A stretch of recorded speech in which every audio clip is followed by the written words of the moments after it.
అది ఆంధ్రప్రదేశ్ రాష్ట్ర సచివాలయం. సీఎం, మంత్రులు, అధికారులతో అక్కడంతా సందడి వాతావరణం ఉంది. అలాంటి సమయంలో సీఎం చంద్రబాబు ఓ వ్యక్తి భుజం తడుతూ మాట్లాడటం అందరినీ ఆకర్షించింది. ఆయనెవరో తెలియక అంతా షాక్ అయ్యారు. వారిద్దరు మాటలు చూసి ఆయన ఎవరబ్బా అనుకుంటూ అలానే చూస్తూ ఉండిపోయారు. ఆయన టీడీపీ నాయకుడు కాదు, కార్యకర్త కూడా కాదు. మరి ఎందుకు అంత ఆప్యాయత? ఆయన ఉద్యోగి. సచివాలయంలో పనిచేస్తోన్న వేల మంది ఉద్యోగుల్లో ఆయన కూడా ఒకరు. మరి చంద్రబాబు ఎందుకు ఆయన్ని అంత ఆప్యాయంగా పలకరించారు? ఇందుకో కారణం ఉంది. ఈయన పేరు శంకర్రావు. ఏపీ సెక్రటేరియట్ లో టైపిస్ట్ ఉద్యోగం చేస్తున్నారు. త్వరలోనే రిటైర్ కాబోతున్నారు. అయితే ఈయన చంద్రబాబుకు వీరాభిమాని కూడా.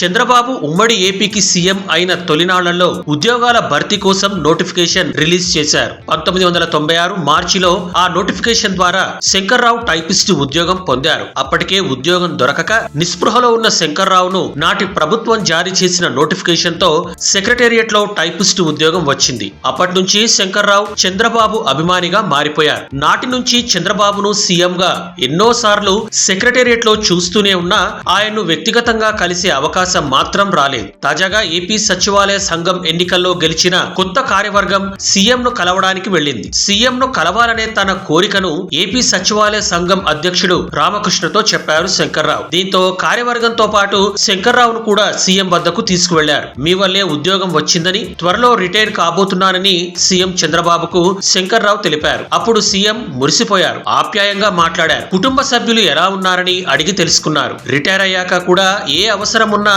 తన వద్దకు రావచ్చని సూచించారు సీఎం. ఇక ఉమ్మడి రాష్ట్రంలో చంద్రబాబు ఉద్యోగులకు ఇంటి స్థలం కేటాయించారని, అప్పుడే తనకు ఇంటి స్థలం వచ్చిందని సీఎం కు శంకర్రావు చెప్పారు. 2014-19 మధ్య కాలంలో సీఎం చంద్రబాబే హౌస్ బిల్డింగ్ అలవెన్స్ ను ఉద్యోగులకు అదనంగా ఇచ్చారని, అప్పుడే తనకు ఇంటి నిర్మాణానికి అవసరమైన డబ్బులు వచ్చాయని, వాటితోనే తాను హైదరాబాద్ లో ఇంటిని నిర్మించుకున్నానని శంకర్రావు ముఖ్యమంత్రికి చెప్పారు. ఉద్యోగం, ఇంటి స్థలం, ఇంటి నిర్మాణానికి డబ్బులు కూడా చంద్రబాబు వల్లే సమకూరాయని సీఎం కు వివరించారు. ఇదంతా నవ్వుతూ విన్న సీఎం చంద్రబాబు, మీరు సంతోషంగా ఉన్నారు కదా, అది చాలని అన్నారు. మొత్తానికి ఉద్యోగంలో చేరినప్పటి నుంచి చంద్రబాబును కలవాలన్న కోరిక తాను రిటైర్ కాబోతున్న సమయంలో తీరిందని శంకర్రావు ఉబ్బితబ్బిబ్బవుతున్నారు.